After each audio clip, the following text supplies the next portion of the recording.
Okay,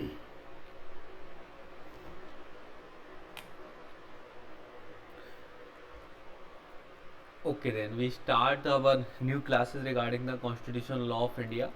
Till now, we cover the all consti portions and we start our polity portions. In polity portions, we also discuss about the union government. Union government के लगभग लगभग हमने अब तक सारे prospects deal कर लिए। Now we left with some of prospectus regarding the bill. तो एक दो चीज़ें और बचती हैं, बस उसको डिस्कस करके फिर हम स्टेट पे आएंगे। तो we discuss about the legislative process की लोकसभा है, राज्यसभा है, मेंबर्स हैं, क्वालिफिकेशन है, speaker, deputy speaker, chairman, deputy chairman, all of that things. And they pass the bill. Sessions के बारे में हमने पढ़ा, मोशंस के बारे में हमने पढ़ा। नाउ कि भाई अब कौन कौन से बिल पास होते हैं, तो they are divided in four type of bill which we Lok Sabha and Rajya Sabha deal with that. First is the ordinary bill. Ordinary bill is just a simple bill.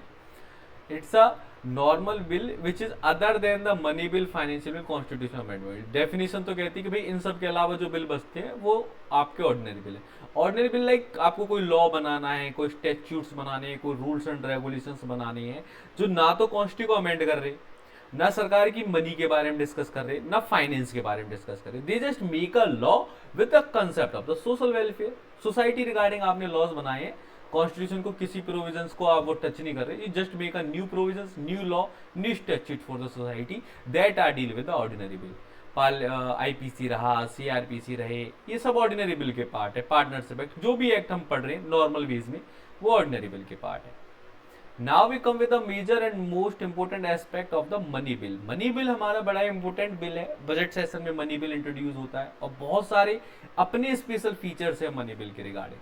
तो पहले article 110, article 110 is discuss about the money bill and article 110 is very clear about that. A to F में इसने, ए to जी में इसने काफी सारी चीजें बताई हुई है कि कौन कौन से प्रोस्पेक्टस मनी बिल के द्वारा कवर्ड होते हैं। तो we have to be done with the tax and consolidated form. Expenditure क्या होगा गवर्नमेंट का, उसके रेवेन्यू जनरेशन के प्रोग्राम्स क्या होंगे, whenever that type of things are discussed in a bill. कोई कंसोलिडेटेड फंड के बारे में आप डिस्कस कर रहे हैं, टैक्स प्रोविजंस के बारे में डिस्कस कर रहे हैं, that will always be come under the concept of money bill. And the speaker is the one and last authority who decide that particular bill is a money bill or not, and his authority is never be questionable. It means कि अगर speaker ने कह दे कि भाई ये bill money bill है, तो वो मनी बिल ही है, उसके ऊपर क्वेश्चन नहीं रेज होगा किसी और के द्वारा, कोई उसकी अपीलेट अथॉरिटी नहीं है।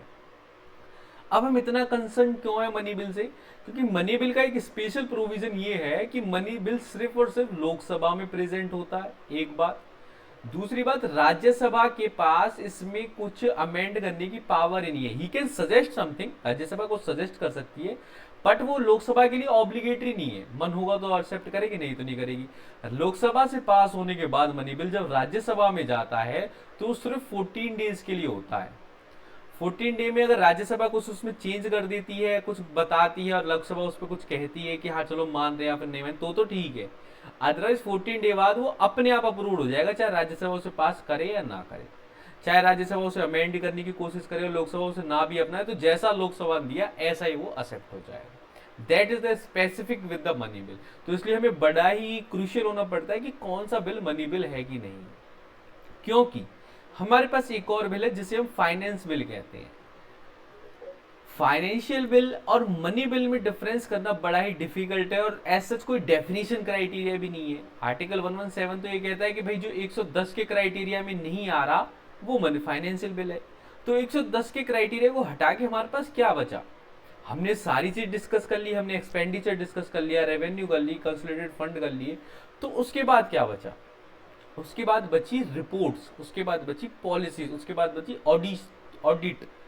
कि अगर कोई बिल रिलेट करता है किसी फाइनेंशियल स्ट्रक्चर से, वो ये नहीं कह रहा कि इतना खर्चा करना है इतना नहीं करना, वो इस चीज को cut out of the consolidated fund की बात नहीं कर रहा, वो जस्ट ये कह रहा है कि we are plan to make some type of that thing, we are plan to execute on that type thing. वो एक अंदाजा दे रहा है कि इतना खर्चा वहां हो सकता है, कह नहीं रहा कि करा जाएगा, वो एक रिपोर्ट दे रहा है। They just it the report, that bill are the financial bill. Get it और नॉट? तो 110 ए टू जी के बाद जो सारे बिल्स बचते हैं जो मनी रिलेटेड है, जो फाइनेंस रिलेटेड है। फाइनेंस और मनी में फर्क इतना है कि जो आपके जेब में पैसा है वो तो मनी है, और जो आपके दिमाग में पैसे के लेके विचार है कि वहां खर्चा करेंगे या वहां नहीं करेंगे, वो फाइनेंस है। ठीक है, दैट इज द फाइनेंस। कि कहाँ देंगे वो तो भैया मनी हमने दे दी, उसको पैसे दे दिए। मनी बिल में जब आपने ये कह दिया ना कि इस पॉलिसी में इतना एक्सपेंड करेंगे, तो वो चला गया पैसा, आपने वहां पे मनी ट्रांसफर कर दिया, आप बिल्कुल ट्रांजेक्शन के लिए बैठे हैं मनी के लिए। फाइनेंस में you are just prepare something with your self. ठीक है, तो ordinary bill, money bill and finance bill रहे हमारे पास ये तीन। एक अलग से छोटा सा छोटा और बड़ा इंपॉर्टेंट प्रोविजन है कॉन्स्टिट्यूशनल अमेंडमेंट का। काफी बार हमने इसे डिस्कस भी करा है, क्या अमेंड कर सकता है क्या नहीं कर सकता। तो उसी के रिगार्डिंग बिल भी है कि भाई कॉन्स्टिट्यूशनल अमेंडमेंट की एक अलग से बिल है, अलग से उनका क्राइटेरिया है कि कैसे कैसे वो आपका अडॉप्ट होगा। सबसे पहले अगर वो सिंपल है तो सिंपल मेजोरिटी से हो जाएगा, अगर वो कोई स्पेसिफिक चीज से डील कर रहा है तो स्पेशल मेजोरिटी चाहिए होगी। और कुछ पोर्शंस स्पेशली आर्टिकल 368 में लिखे हुए हैं, आर्टिकल 368 कुछ ऐसे प्रोविजंस को बताता है कि उनके साथ आपको डील करने के लिए स्पेशल मेजोरिटी प्लस और ratified by the half of the state, जो स्टेट असेंबलीज हैं वहां पे भी वो बिल जाएगा, वहां की स्टेट असेंबलीज के द्वारा भी रेटिफाइड करा जाएगा। Did you get that point? कि अगर कोई आपके नॉर्मल आर्टिकल्स हैं तो वो नॉर्मल अमेंडमेंट के थ्रू वो पास हो जाएंगे, सिंपल मेजोरिटी और स्पेशल मेजोरिटी के थ्रू। लेकिन अगर आपने कोई स्पेसिफिक अमेंडमेंट करी है जो कि आर्टिकल 368 में स्पेशली डिफाइन करी गई है कि भाई इन अमेंडमेंट को जब आप करते हैं तो ना केवल स्पेशल मेजोरिटी बल्कि आपको वो रेटिफाइड भी करानी पड़ेगी वो सारे स्टेट से। रीजन बीइंग की सारे स्टेट नहीं, half of the state at least should give the consent with them, कि आधे राज्य जरूर और जरूर आपके साथ हो, उस बिल के सपोर्ट में हो, तभी वो बिल एक्सेप्ट होगा। रीजन भी कि हो सकता है वो स्टेट के फेडरल स्ट्रक्चर को डील करता हो, स्टेट के फेडरल स्ट्रक्चर को हिला रहा हो, कुछ स्पेशल पॉलिसी जो स्टेट के कंसेप्ट को इफेक्ट करती हो, इन सब चीजों से डील करता है। तो ऐसे में जरूरी है कि स्टेट की भी उस पर कंसर्न ली जाए। जैसे कि मैं आपको बताऊं कि कौन कौन से आर्टिकल्स इस तरीके के हैं, let me fix it. Article 54, 55, wait, sorry क्या कह रहे हो आप? हाँ बिल्कुल प्रेसिडेंट के इलेक्शंस के रिगार्डिंग जो आर्टिकल्स हैं, वेट,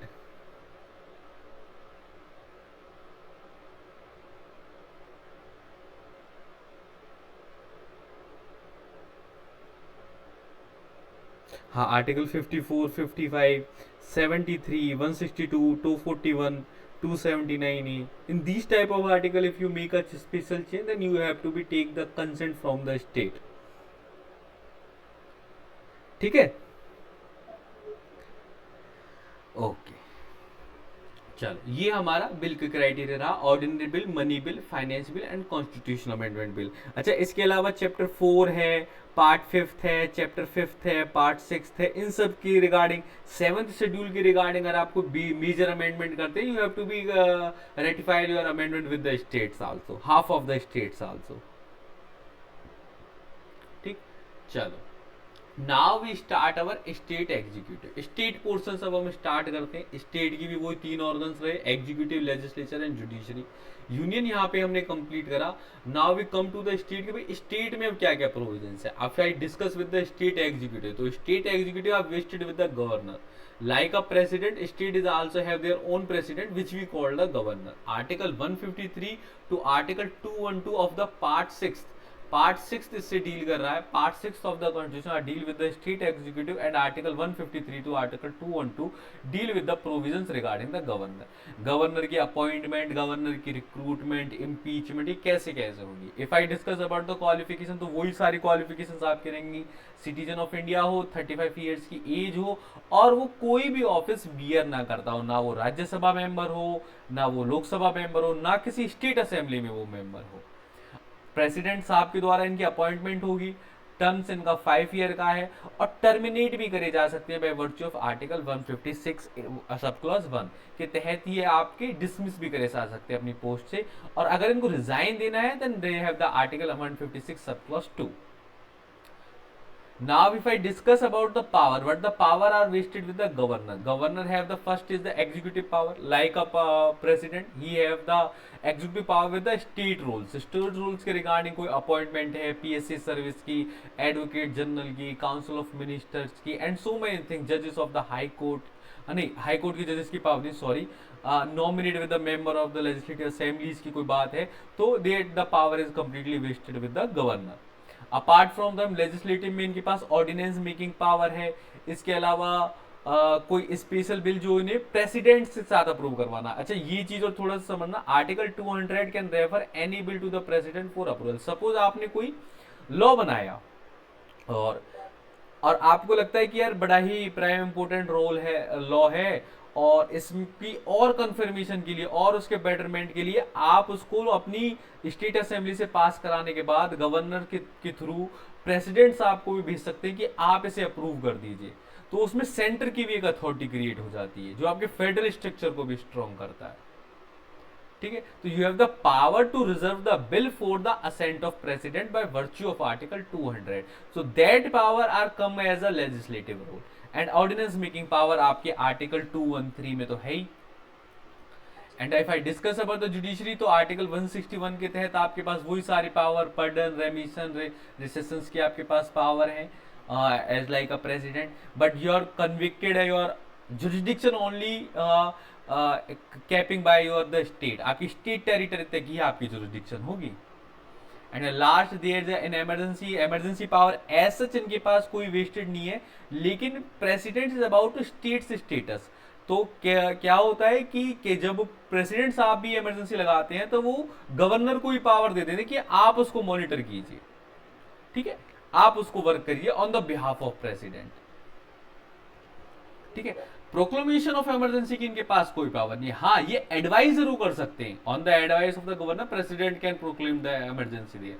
अपनी वहां पे एडवाइस जरूर दे सकते हैं कि हाँ स्टेट की कंडीशंस ऐसी हैं कि वहां इमरजेंसी लगनी चाहिए. ठीक है, so that is with the governor.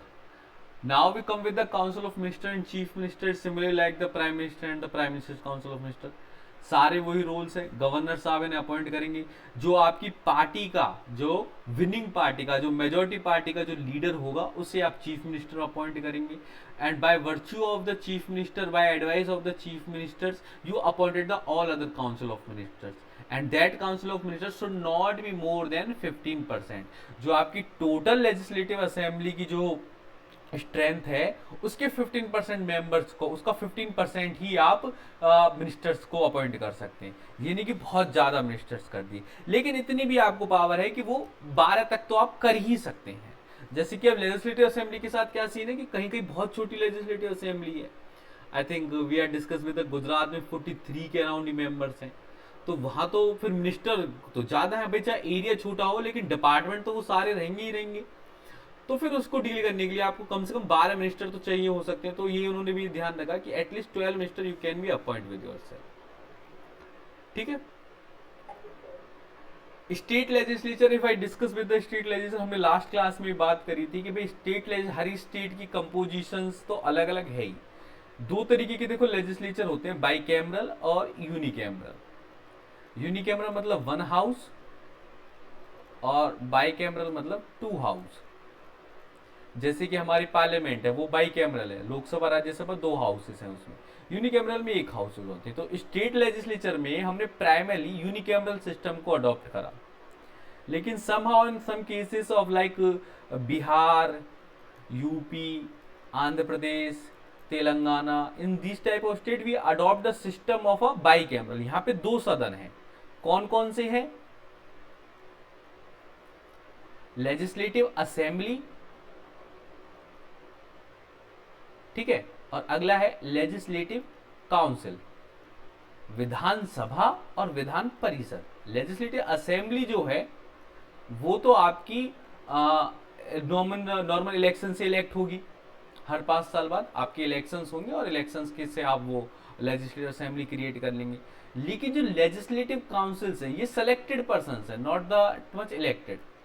इनका कुछ क्राइटेरिया है, I discuss with the legislative council. तो ये क्या क्या कहते हैं, वेट वेट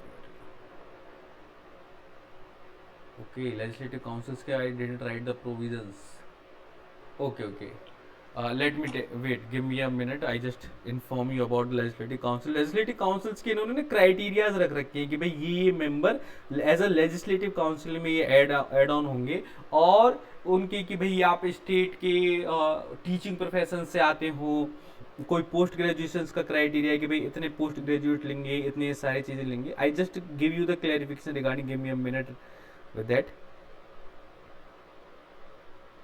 हाँ ये रहा, थोड़ा सा ही मैंने पीडीएफ में आप सबके साथ शेयर करा हुआ है अपने टेलीग्राम ग्रुप पे, तो उसमें थोड़ा सा क्राइटेरिया एक बार हम इसे देख लेते हैं कि भाई जो 1/3 मेंबर होंगे, 1/3 आज come from the panchayat municipalities and everything else, ठीक है, पंचायत और म्यूनसिपालिटी से आएंगे आपके 1/3 member, and the 1/3 member from the legislative assembly.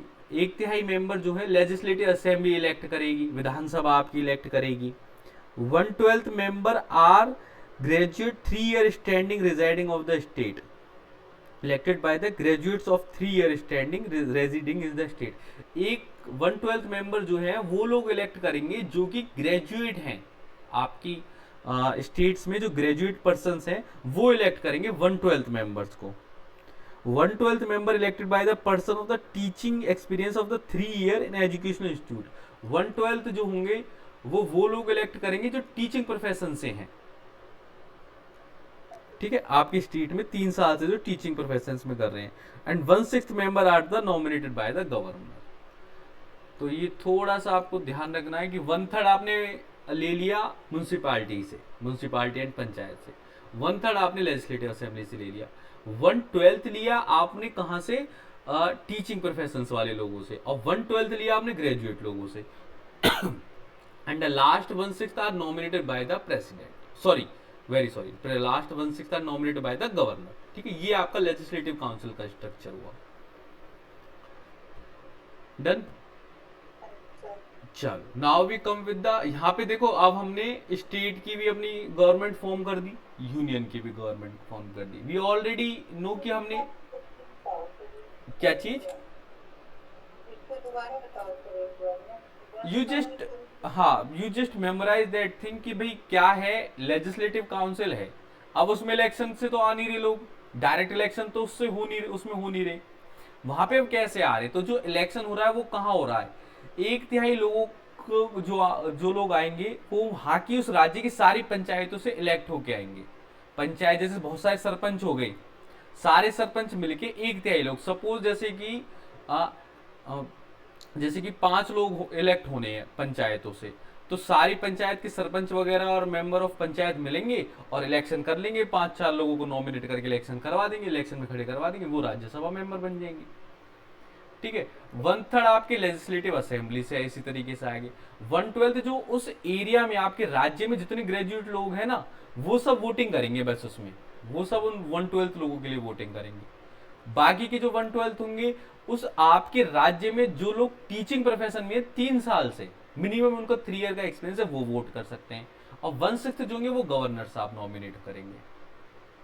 तो इनके इलेक्शन होते कैसे है सर, 1/3 1/3 1/4 सर, वोटिंग राइट तो सबको ही है ना sir. Lok Sabha sorry legislative council का, विधान परिषद का सबको वोटिंग राइट नहीं, ये अडल्ट सफरेज का नहीं, ये स्पेशल हाउस है, स्पेशल नॉमिनेटेड हाउस है जो स्पेशल अलग से क्राइटेरिया के साथ फॉर्म करा गया है। तो यहाँ पे जो क्राइटेरिया है वो थोड़े से डिफरेंट है, यहाँ सबको वो नहीं कि 18+ हुए वोटिंग कार्ड बना और आपने वोट दे दी, या कुछ कुछ लोगों को ये स्पेशल राइट दिए गए। अगर ये इनडायरेक्ट इलेक्शन है एक तरीके से, आपके डायरेक्ट इलेक्शन नहीं है, ठीक है। अब जैसे हम राज्यसभा मेंबर भी तो अपॉइंट कर रहे हैं, वो भी विधानसभाओं से आ रहे हैं, उनको भी लोग इलेक्ट नहीं कर रहे, तो उसी हिसाब का ये प्रोसेस है।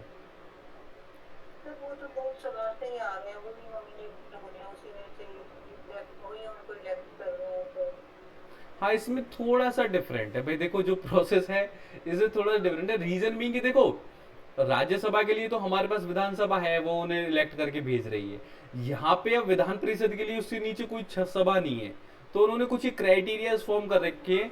इससे क्या है कि हमें इंटेलेक्चुअल्स लोग मिल गए, विद्वान लोग मिल गए, और एक अपर हाउस हमारा क्रिएट हो गया कि भाई हमें बड़े लोगों की सहायता मिल गई। और बाइकैमरल इसलिए ज़्यादा फ्रूटफुल है इन पर जगह, क्योंकि ये जो स्टेट्स है वो काफ़ी बड़े हैं, काफ़ी ब्रॉड हैं। तो तो जैसे पंचायत का बता दिया, वन थर्ड पंचायत, तो एक स्टेट में पंचायत के क्या गांव वोट होंगे, फिर पंचायत होंगी और फिर उनके मेंबर वोट सारे होंगे, तो उसमें वन थर्ड कैसे होगा फिर? देखो, जो जितने पंचायत मेंबर होंगे ना उन्हें सिर्फ वोटिंग राइट है, वो वोट करेंगे। उन कोई भी व्यक्ति खड़ा हो सकता है कि भाई मैं राज्यसभा मेंबर के इलेक्शन पे खड़ा हूं सपोज, है जी, और वो कह रहा है कि मैं जो अपना इलेक्शन लड़ रहा हूँ वो पंचायत मेंबर्स के बीचों में लड़ूंगा, तो पंचायत मेंबर उनमें से किसी को भी इलेक्ट कर सकते हैं, वो वोट गिर रहे हैं उसे। नहीं समझे आप? वोटिंग राइट भी तो सबको है ही नहीं ना सर। अब तो वो पंचायत मेंबर से कांटेक्ट करेगा, वो सबसे करेगा ही नहीं कांटेक्ट। क्या ओनली पंचायत मेंबर ही इसकी मेंबरशिप नहीं है? भाई जिस एरिया में उसको लगता है कि मुझे यहाँ से वोट लेनी, यहाँ से वोट लेनी, जिस उसको जिस सीट्स पे वो खड़ा है, तो उसी हिसाब से वो, अगर वो लगता है कि भाई मुझे पंचायत मेंबरों के बीच में से चुन के आना है, तो उनसे बात करेगा। हो सकता है कोई पंचायत मेंबर ही, सरपंच ही खड़ा हो जाए राज्यसभा सांसद के लिए, कोई टीचर ही खड़ा हो जाए राज्यसभा सांसद के लिए। मुलायम सिंह जी टीचर ही तो थे, प्राइमरी टीचर थे आई थिंक, ठीक है, तो वो क्राइटेरिया है।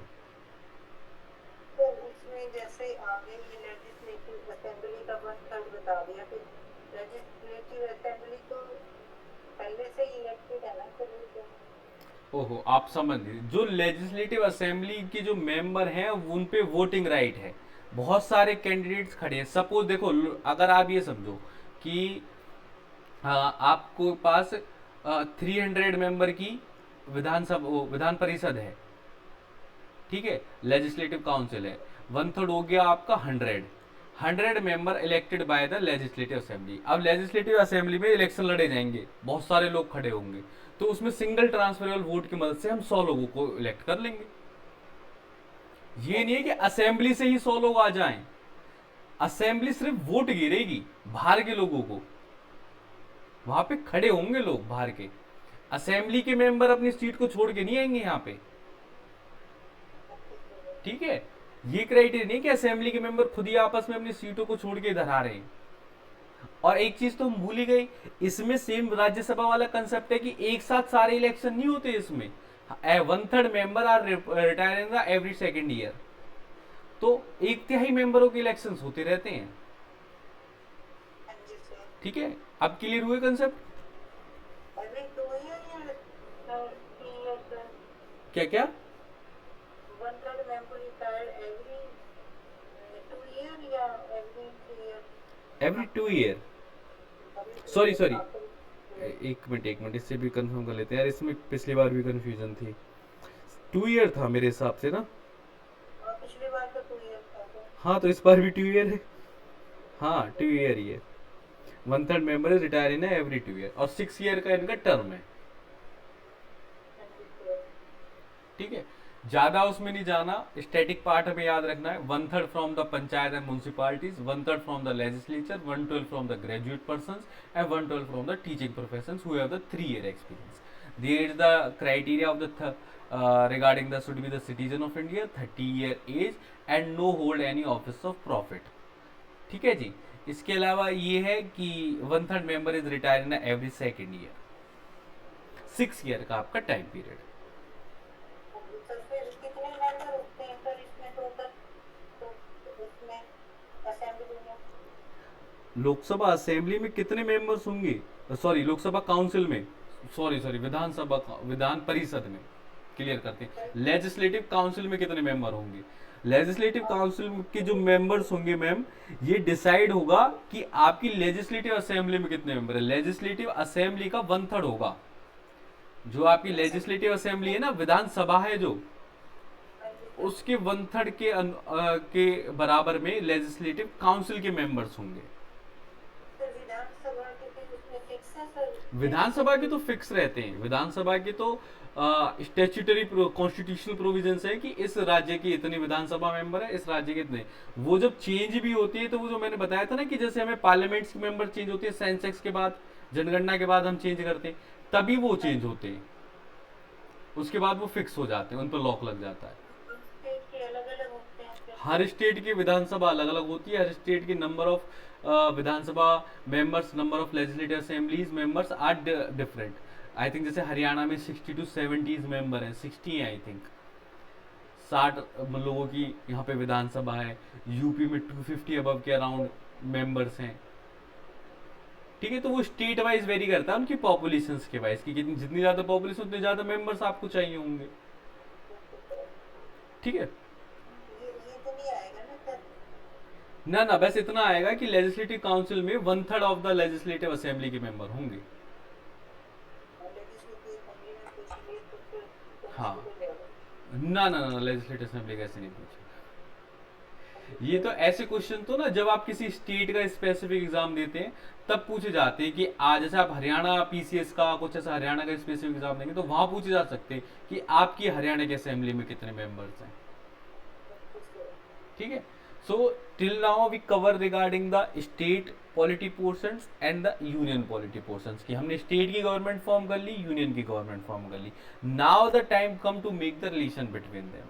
हमारे पास क्या कहते हैं, पहले से ही हमारे पास ऑलरेडी हमारे पास शेड्यूल 7 है, सॉरी शेड्यूल 7 हमारे पास अवेलेबल है, जिसने हमें 3 list they the, union, centre, state and concurrent. तो यूनियंस के अंदर जो सब्जेक्ट मैटर है वो यूनियन गवर्नमेंट है उसको फुलफिल कर रही है, स्टेट के अंदर जो सब्जेक्ट मैटर है वो स्टेट के अंदर आ रहा है उनका क्राइटेरिया, अब सेंटर के अंदर है वो सेंटर के अंदर आ रहा है। ये बात हमारे पास ऑलरेडी क्लियर थी। Now the question is raise कि ये जो रिलेशन है ये कितना हार्ड एंड टाइट है, क्योंकि जो कॉन्करेंट का जो मैटर है उसमें स्टेट और सेंटर दोनों बना सकते हैं और हो सकता है उनमें कॉन्ट्राडिक्शन भी क्रिएट हो जाए, और इवन ऐसी सिचुएशंस भी क्रिएट हो सकती है जहां स्टेट के मैटर पे यूनियन को बनाना चल पड़े कोई रिलेशन, कोई लॉ। तो here we private deal with the two thing. देखो रिलेशंस की अगर हम बात करें तो दो बातें, लेजिस्लेटिव रिलेशन कैसा है, टेरिटोरियल। तो टेरिटरी भी ऑलरेडी डिवाइडेड दैट कि भाई सेंट्रल गवर्नमेंट की टेरिटरी तो पूरी इंडिया है और स्टेट की अपनी अपनी टेरिटरी है। लेजिस्लेटिव रिलेशन हमने आर्टिकल 7 में, सॉरी शेड्यूल 7 में हमने ऑलरेडी फिक्स कर दी कि भाई शेड्यूल 7 के तहत आपके पास यूनियन, सेंटर और कॉन्करेंट लिस्ट अवेलेबल है। इसके बाद आर्टिकल 245 टू 254 भी इन सब प्रोस्पेक्टस से डील करते हैं, तो वहां पे हमने सारी चीज को बाइफरकेट कर रखा है।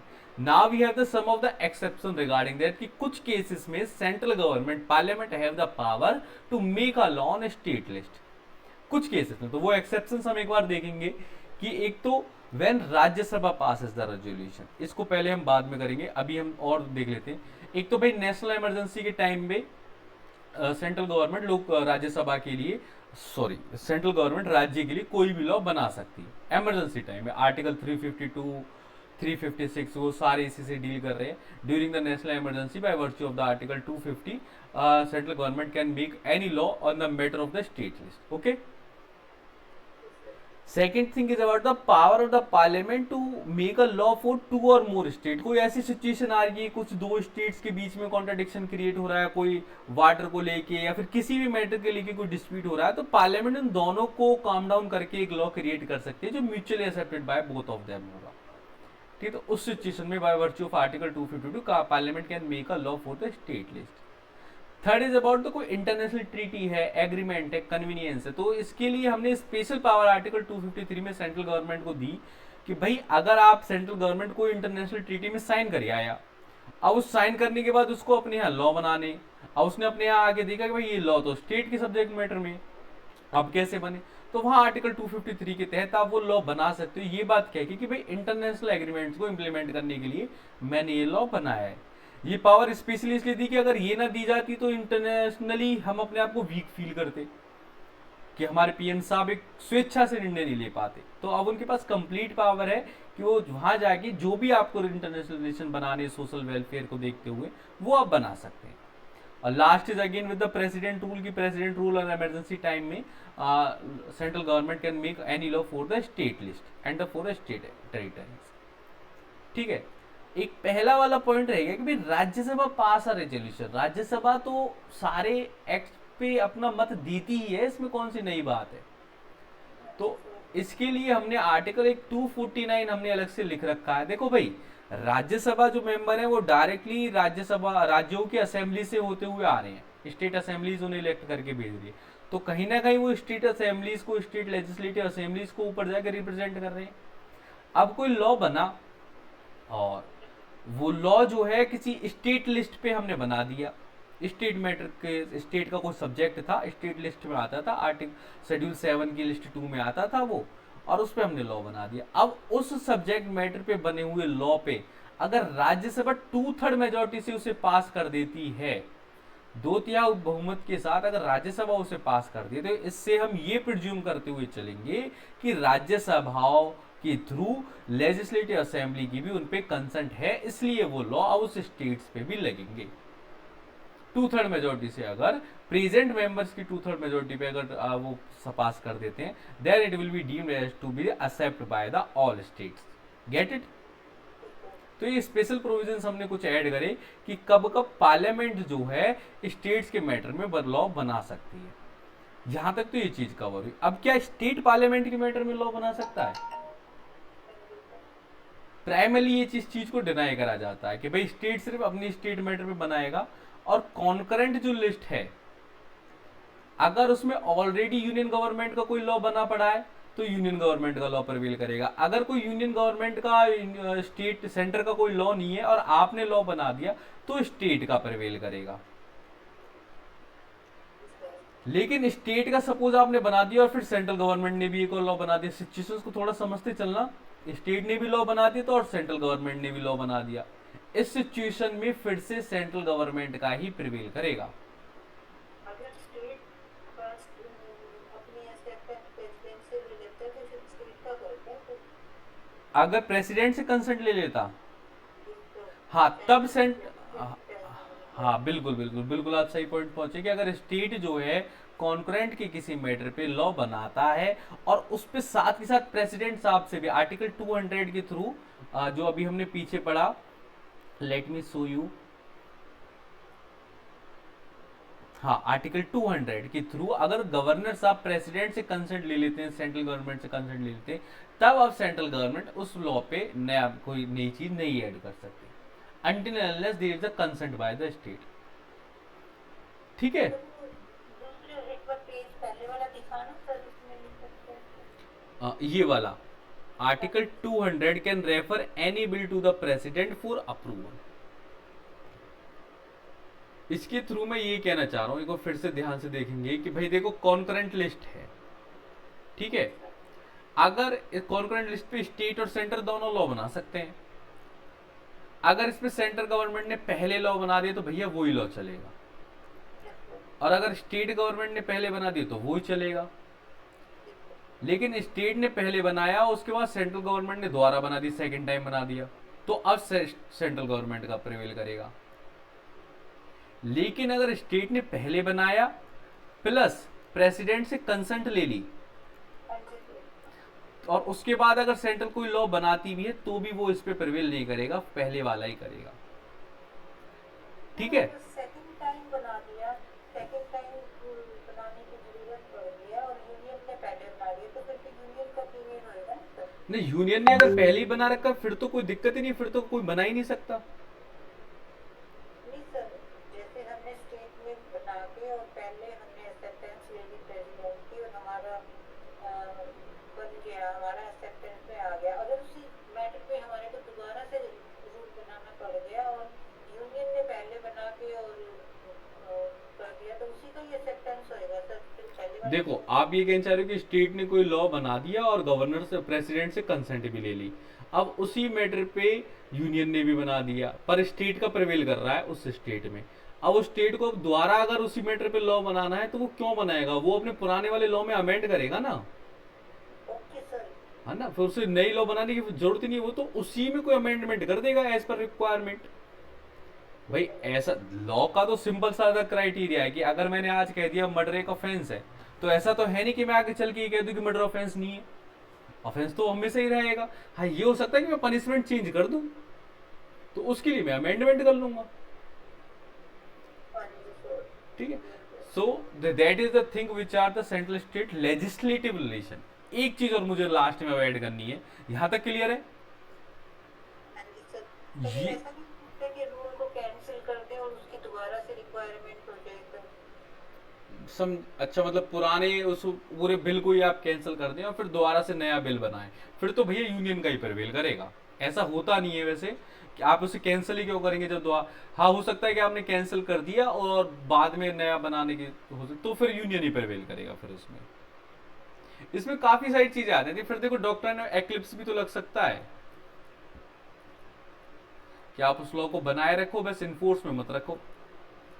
हाँ जी sir. If you remember doctor eclipse, yes है ना? तो इसमें काफ़ी चीज़ें होती है। ये तो बहुत ज़्यादा एक एक्स्ट्रा ऑर्डिनरी कंडीशंस होगी कि आज मैंने लॉ बनाया, गवर्नर से के थ्रू प्रेसिडेंट से कंसेंट भी ले ली, 4-5 साल बाद बंद कर रहा है कि अरे बेकार है, कुछ नहीं है। उसके बाद मैंने देखा यूनियन ने लॉ बना दिया, तो भैया फिर मुझे यूनियन का वो एक्सेप्ट करना पड़ेगा। ठीक है जी। ये सब चीज के, इन सब चीज़ों के बाद एक लास्ट बात अब ये बचती है कि ये जो हमने सारी बात यहाँ पे डिस्कस करी ना, ये सब चीजों से ऊपर है ये वाला एक्सेप्शन। ये वाले एक्सेप्शन इन सबसे प्रिवेल करेंगे कि भाई चाहे कुछ भी हो रहा हो, आपने लॉ बना रखा, गवर्नर के थ्रू प्रेसिडेंट से कंसेंट भी ले रखी, लेकिन अगर इमरजेंसी लग गई तब सेंट्रल गवर्नमेंट ही सब कुछ है। लेकिन अगर कोई इंटरनेशनल अफेयर्स के रिगार्डिंग हमें कोई एग्रीमेंट बनाना, इन्फोर्स करना, तो भी सेंट्रल गवर्नमेंट सब कुछ है। राज्यसभा से स्पेशल रेजोल्यूशन पास हो गया तो भी सेंट्रल गवर्नमेंट सब कुछ है। ठीक है, तो एक तरीके से कॉन्करेंट लिस्ट पे प्राइमरली सेंट्रल गवर्नमेंट का रोल है, स्टेट का बड़ा कम है। ठीक है, तो फेडरल नहीं रहना सर, फिर तो यूनियन ही हो गया ना। स्टेट में तो हम बहुत सारे रोल्स दे रहे हैं इनको। हाँ रूल तो दे रहे हाँ, हैं अब तभी तो मैंने कहा था हम federal cum union structure follow कर रहे हैं। सर। हम federal cum union structure follow कर रहे हैं। इसी से एक मुझे एक बात और ध्यान आई, आपने लास्ट टाइम पूछा था ना कि अगर सर क्वेश्चन आता है कि फेडरल है या यूनियन है, तो आप फेडरल मार्क करेंगे। ये मैंने क्लियर कर लिया, you will be mark have to be the federal structure of India. ठीक है, तो फेडरल तो बोलते नहीं है सर, इंडिया में तो यूनियन ही बोलते हैं। अच्छा अच्छा अच्छा, यूनियन का। और मैं आपको चलो एक छोटा सा कंसेप्ट बताऊं, इंडिया का यूनियन। अच्छा, इंडिया ही एक ऐसी अकेली कंट्री थी, हमने ना यूनियन वर्ड यूज करा। हमारे यूनियन में और किसी और के यूनियंस में यूज करने में बड़ा डिफरेंस है। हमने जो वर्ड यूज यूनियन करा ना, by word of the union we are describe not as a unit. हमने ये नहीं कहा कि सारे स्टेट्स यूनिट्स है। यूनिट मतलब होता है इकाई, सॉरी, यूनिट मतलब इकाई। जैसे कि मैं आपसे कहूं आपकी सेल आपकी बॉडी की सबसे छोटी यूनिट है, smallest unit of your body is your cell. तो India units of the state नहीं है, India union of the state है। यूनिट और यूनियन में फर्क ये है कि इंडिया का कोई भी स्टेट इंडिया से अलग होकर सरवाइव नहीं कर सकता। ठीक है, अगर मैं कहूँ यूनिट ऑफ द स्टेट्स है, units of combination of units है, तो इसका मतलब है कि जो सेल है वो बॉडी से अलग भी सरवाइव कर सकती है। सेल का जो अपना फंक्शन है वो अपने आप में कंप्लीट फंक्शन है। सारे सेल्स मिलके बॉडी बनी है, बॉडी से सेल नहीं बने। इज इट और नॉट? तो वो कंसेप्ट इंडिया ने वो कंसेप्ट अडॉप्ट नहीं करा। हमने ये कहा कि no state can succeed without the nation, all are the units, all are not the unit. Unit what? Unit तो इंडिया है, single unit in India. All सब यूनियंस हैं, इस एक यूनिट के अंदर के सारे यूनियंस हैं, एसेंशियल्स हैं। They can not be survive without the nation. तो इंडिया यूनिट तो नहीं है सर, यूनियन है सर। हाँ, वही तो मैं कह रहा हूँ, यूनियन है हमारी। जी सर। हमने यूनिट्स नहीं क्रिएट करी, अलग अलग स्टेट्स की हमने यूनिट्स क्रिएट नहीं करी, हमने यूनियन क्रिएट करी। अगर मैं कहूं कि यूनिट है तो पूरी इंडिया ही एक यूनिट है, स्टेट्स यूनिट्स नहीं है। हम सब यूनियन में जुड़े हुए हैं। तो that's why we adopt the federal structure here. Federal cum union structure है हमारा।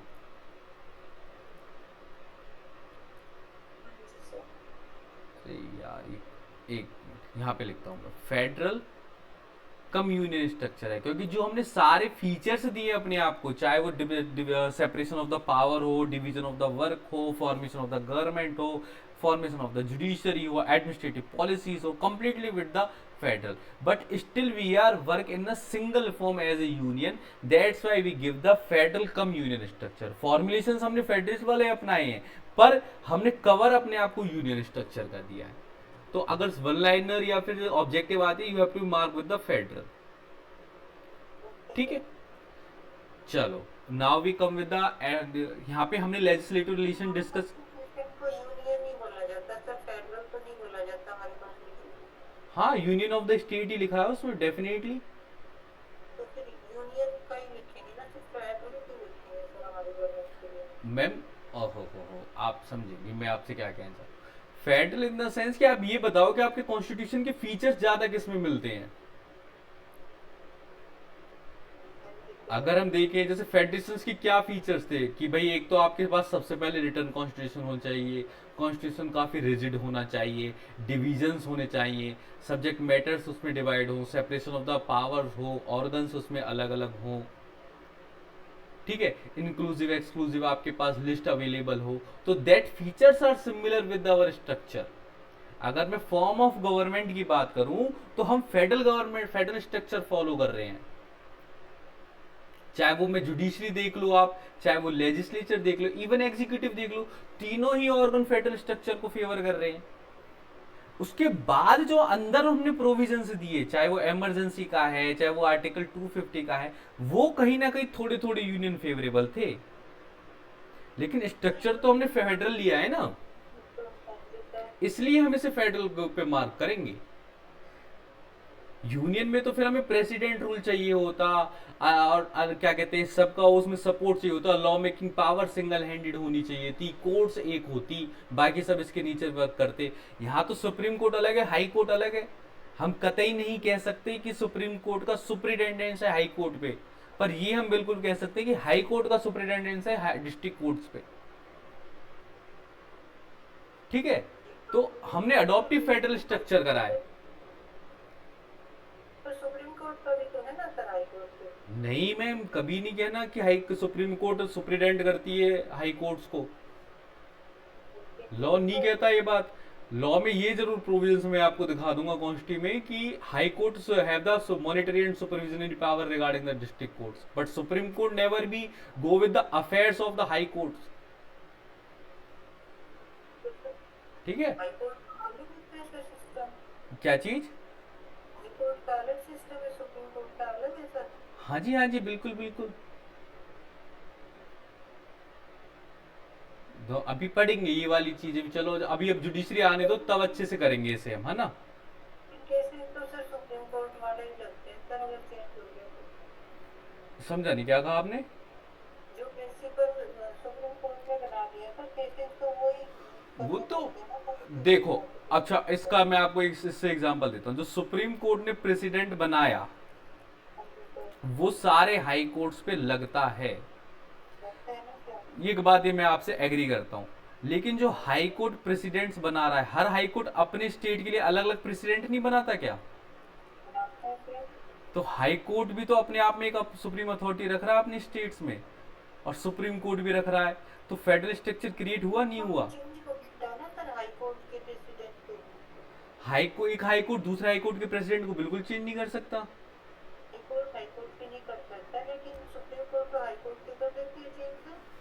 आप ये समझिए, देखो आप समझने की कोशिश नहीं कर रहे मैम. मैंने जो स्ट्रक्चर क्रिएट करा, मैंने हाई कोर्ट को सोवर्सिनिटी दे दी, सुप्रीम कोर्ट को सोवर्सिनिटी दे दी. Both are the supreme power with itself. High court के पास कंप्लीट पावर है प्रेसिडेंट क्रिएट करने की, उसके पास ही कंप्लीट पावर है प्रेसिडेंट क्रिएट की. अगर आप इतना देखें तो दोनों अपने आप में सोवर्सिन हैं, तो दोनों फेडरल हुए. फेडरल अगर बस आप ये कह रहे हैं कि इसका प्रोविजन इस पे प्रिवेल कर जाता है, वो एक स्ट्रक्चर यूनियन का आया. ठीक है, पर मैंने अथॉरिटी तो दोनों को पूरी पूरी दी ना. मैंने कभी ये तो नहीं कहा कि हाई कोर्ट बहुत बड़ा है, सुप्रीम कोर्ट बहुत बड़ा है. अथॉरिटी दोनों को अपनी अपनी जुरिस्डिक्शन में कंप्लीट अथॉरिटी है. एडमिनिस्ट्रेटिव वर्क सिर्फ हाई कोर्ट का है डिस्ट्रिक्ट कोर्ट के लिए. सुप्रीम कोर्ट हाई कोर्ट पे कोई एडमिनिस्ट्रेटिव वर्क नहीं देखेगा. ठीक है, तो जो कंप्लीट अथॉरिटी है ये फेडरल स्ट्रक्चर की पहचान है. ठीक है, तो हमारा फेडरल स्ट्रक्चर पे आपको टिक करना है एज पर मी. ना ना, डिबेटेबल टॉपिक है, ऐसा कुछ नहीं है। डिबेटेबल टॉपिक है, और जब आपने पूछा भी था क्वेश्चन तो मैंने आपसे यही कहा था कि ऐसे क्वेश्चंस नहीं आते, इसका एक सिंगल आंसर नहीं हो सकता। लेकिन जितना मैंने उसको पढ़ा तो वो ये ज्यादा कहते हैं कि हमारा स्ट्रक्चर फेडरल है, कुछ प्रोविजंस हमने यूनियन रखे हैं, ये बात हम मानेंगे, काफी प्रोविजंस यूनियन है। लेकिन जब भी मैंने स्ट्रक्चर की स्टार्ट करी है, चाहे वो यूनियन का है, स्टेट का है, चाहे वो लेजिस्लेचर है, चाहे वो जुडिशरी है, चाहे एग्जीक्यूटिव है, गवर्नमेंट के तीनों ऑर्गन्स में जो मैंने स्ट्रक्चर बनाया वो फेडरल बनाया। चाहे पावर थोड़ी सी यूनियन को ज्यादा दे दी हो, वो एक अलग बात हुई, तो दिमाग में स्ट्रक्चर फॉर्मेशन हमेशा फेडरल ही रही।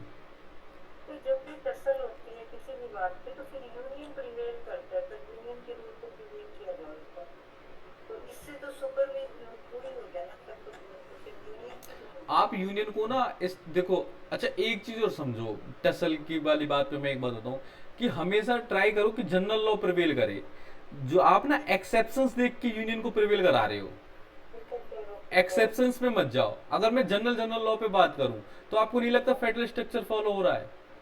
ओनली जनरल सर, यही जनरल लॉ पे बात कर रहे हो, एक्सेप्शन डेफिनेटली यूनियन के फेवर में है, यूनियन को हम ज्यादा अथॉरिटीज देते हैं। अब जो अथॉरिटी मैंने यूनियन को दी वो इमरजेंसी प्रोविजंस में दी है, नॉर्मल डेज में तो फेडरल स्ट्रक्चर फॉलो कर रहे हैं हम। तो पर सुप्रीम कोर्ट तो नॉर्मली जनरल रूल में ही उसके प्रिवेल सुप्रीम करता है। कोर्ट स्पेशल केसेस में प्रेसिडेंट लॉ कर रही है कि भाई हाई कोर्ट के बाद भी वो वहां पे गया। अदरवाइज हाई कोर्ट अपने यहाँ की जुडिशियल स्ट्रक्चर को बड़े अच्छे से मेंटेन करे हुए है, वो रिक्रूटमेंट अपने हिसाब से करती है, वो प्रोसीजर लॉ अपने हिसाब से डील कर रही है, वो वहाँ के प्रेसिडेंट्स को अपने हिसाब से फॉलो कर रही है, उन्होंने अपने कस्टम्स तक बनाए हुए हैं। हाँ जी सर, वो तो हमारी को कॉन्स्टिट्यूशन में दी है ना सर पावर, तब सुप्रीम हाँ, कोर्ट भी यूज लेकिन करते हैं। एक्सेप्शंस केस में जब हम जा रहे हैं तब सुप्रीम कोर्ट अपने रूल्स को प्रिवेल कर रहा है। तो जब भी इनका आपस में एडमिनिस्ट्रेटिव भी अगर कोई वर्क होता है तो वो सुप्रीम कोर्ट में ही जाते हैं सर, ऐसा करने के लिए तो। हाँ, अगर जब हाई कोर्ट को ये लगता है कि ये क्वेश्चन सुप्रीम कोर्ट में रेफर होना चाहिए या फिर ये अलग चीज है, तब वो उसे रेफर कर सकते हैं, कोई इसमें बिग डील नहीं है। मुझे सर फिर उसी की चलती है सर, उसी का ही चलता है फिर लॉ, एडमिनिस्ट्रेटिव में भी फिर उसी का ही चलता है सर। सिलेक्शन सिस्टम में भी अगर कोई हो गया है कोई डिस्प्यूट सिलेक्शन क्लाइंट, सिस्टम में आप कैसे कह रहे हो? तो सिलेक्शन चैलेंज हो जाते हैं पूरा। सुप्रीम कोर्ट की अलग सिलेक्शन प्रोसेस है, हाई कोर्ट की अलग सिलेक्शन प्रोसेस है। हाई कोर्ट पहले एक नेम सजेस्ट करती है, वो फिर आपके यूनियन लॉ मिनिस्टर को जाता है, यूनियन लॉ मिनिस्टर से वो सुप्रीम कोर्ट जजेस को जाता है।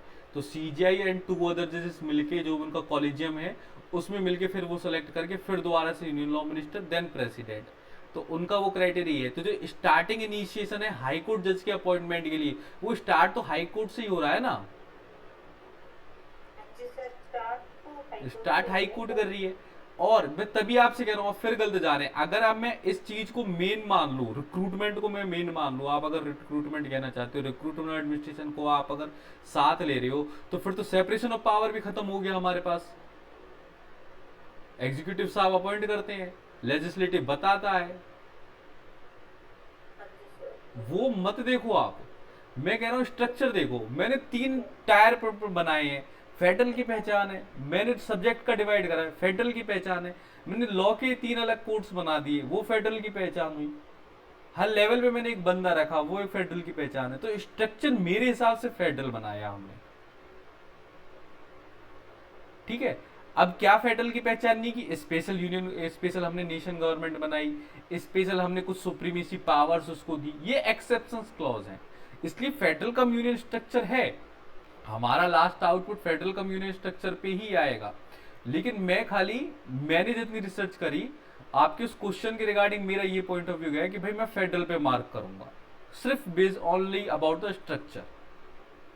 If someone asked to me what's the structure of Indian government in a one liner and they give me the option of the union on federal, I will mark structure तो जी federal है, ठीक है, ढांचा federal है, अंदर चाहे मैंने उनको कैसे प्रो रखा है वो अलग बात है, मैंने बनाया फेडरल सिस्टम है। पर तो रिकॉग्नाइज नहीं करते सर इंडिया की गवर्नमेंट के लिए, तो यूनियन रिकॉग्नाइज होता है जैसे फेडरल के लिए, तो फिर हमारे को तो वो भी तो मिलने चाहिए ना सर, आई का और भी इस तरह से।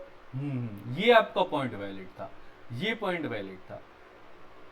आप यूनियन के फेवर में जाना, you can go with the union क्योंकि एक ही होता है, सिंगल ही होता है ना सर ना। हमारा। बिल्कुल सिटीजनशिप वाला जो आप पॉइंट कह रहे हो, डबल सिटीजनशिप वाला हमारे पास नहीं है। That is the thing which are not with the Indian government, and जो हमारे फेडरल स्ट्रक्चर को एक वो देता है कि भाई फेडरल स्ट्रक्चर हमारा नहीं है, ये एक जो क्राइटेरिया है। तो इस चीज के रिगार्डिंग आप इसमें जा सकते हो। देखो ये मैंने पहले बताया कंट्रोवर्शियल क्वेश्चन था, पर आप अगर यूनियन के साथ गो थ्रू करना चाहते हो, आप अगर ये कह रहे हो कि भाई आर्टिकल 1-2 में हम यूनियन वर्ड यूज करते हैं, ऊपर भी हमने यूनियंस ऑफ द स्टेट लिखा है, then you can be go with that things. But जितना मैं इसे समझा, I personally go with the federal. ठीक है, maybe I am wrong, मैं ये नहीं कहूंगा। यूज करते हैं पर यूनियन उसके ऊपर रह जाती है सर। हाँ ना, आप ये बात बिल्कुल ठीक कह रहे हो कि हो सकता है ठीक हो, और इसमें चलो और देखेंगे अभी, पर फिलहाल के लिए अभी मैं फेडरल पे लॉक रखूंगा, और आगे अगर चेंज होते हैं एस्पेक्ट्स तो फिर आगे देखते हैं ना। चलो अब हम आज की पीपीटी कंप्लीट करते हैं। दो चीजें रहती है, 240 लेजिस्लेटिव रिलेशंस हमने कर लिए।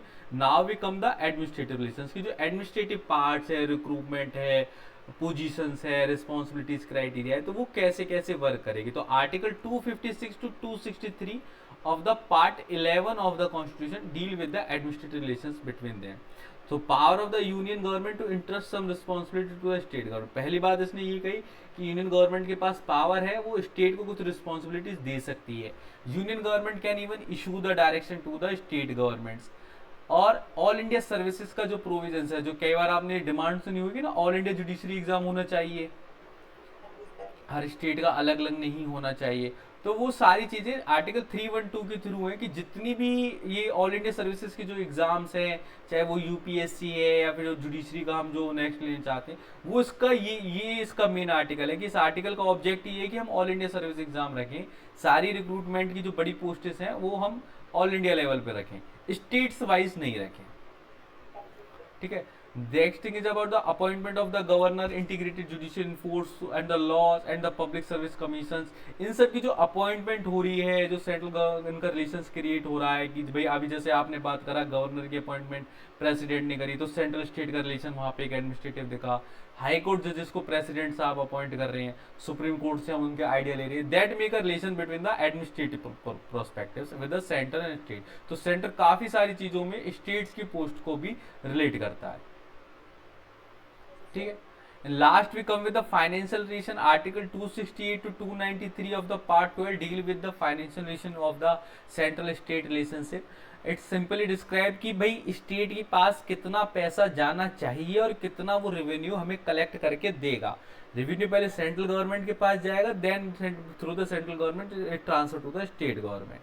कुछ केसेस में, कुछ स्पेशल चीज में स्टेट गवर्नमेंट के पास पावर है कि वो खुद ही रेवेन्यू जनरेट कर सकती है, कुछ स्पेशल सब्जेक्ट मैटर्स में, या फिर उनका कोई अपना एक लॉ है, या फिर स्टेट्स के अंदर कोई स्पेशली वैट या फिर सर्विस टैक्स लगता है, तो वो रेवेन्यू जो स्टेट ने टैक्सेस लगाए वो उनके पास जाएगा, उनके गवर्नमेंट के खाने में जाएगा।